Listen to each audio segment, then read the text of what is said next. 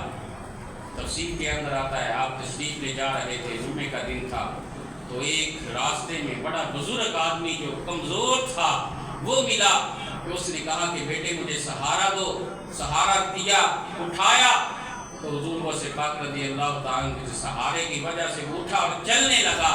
تو اس نے کہا کہ بیٹا، آپ نے پوچھا کہ آپ کون ہیں؟